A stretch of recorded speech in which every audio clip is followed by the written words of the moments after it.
আমরা ডিউটি যখন করি তখন অনেকটা ঝুঁকি নিয়েই সাগরের ঠিক কিনারায় ডিউটি করতে হয়।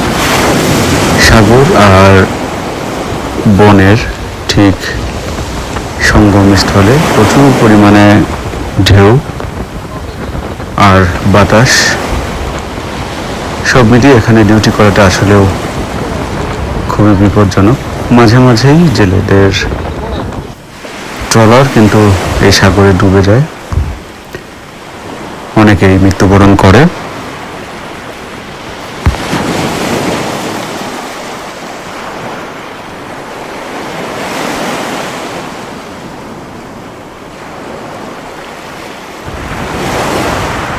সাগরের কিনারায় বঙ্গোপসাগর যে সামনে দেখা যাচ্ছে সেটা হচ্ছে বঙ্গোপসাগর। আমরা ঢেউয়ের তালে তালে আস্তে আস্তে অগ্রসর হচ্ছে।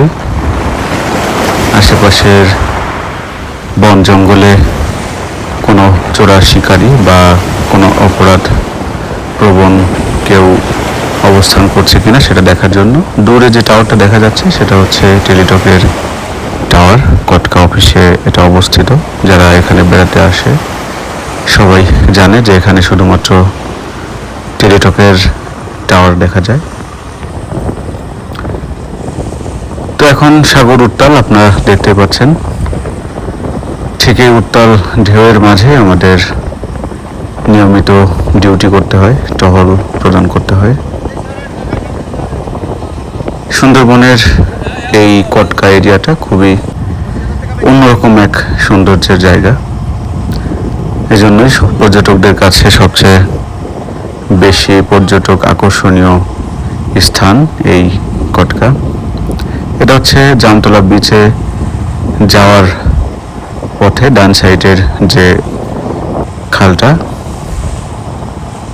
এটা একদম সাগরে গিয়ে মিশে গেছে।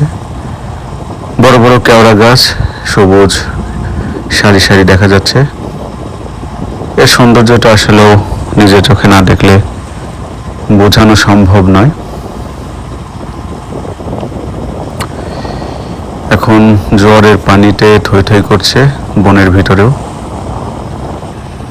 আমার সহকর্মীরা চারদিক খেয়াল রাখছে কোথাও কোনো অপরাধ খোঁজ পাওয়া যায় কিনা। সজাগ দৃষ্টি, টহল কার্যক্রম অব্যাহত। আমরা সাধারণত এই কেওড়া বনেই বেশিরভাগ বিভিন্ন অফেন্স বা অপরাধ পেয়ে থাকি, কারণ কেওড়া বনে হরিণের আধিক্য থাকে। হরিণ এই কেওড়ার পাতা খেয়ে থাকে, যার কারণে এই জায়গাগুলোতে আমাদের বেশি সতর্ক দৃষ্টি রাখতে হয়। এখানে যে একদম সারি সারি গাছগুলো দেখা যাচ্ছে, এটা সৌন্দর্য কিন্তু আবার একদমই আলাদা, খুবই সুন্দর। এটা ভাটির সময়ে আমাদের সব জায়গায় ট্রলার এবং পায়ে হেঁটে টহল প্রদান করতে হয়। এভাবেই সমগ্র সুন্দরবন বনকর্মীরা টহল দিয়ে থাকে। দেখতে যদিও সুন্দর হলেও এখানে কিন্তু জীবন ধারণ এতটা সহজ নয়, কারণ আপনি ইচ্ছা করলেই চিকিৎসা পাবেন না, খাদ্য পাবেন না।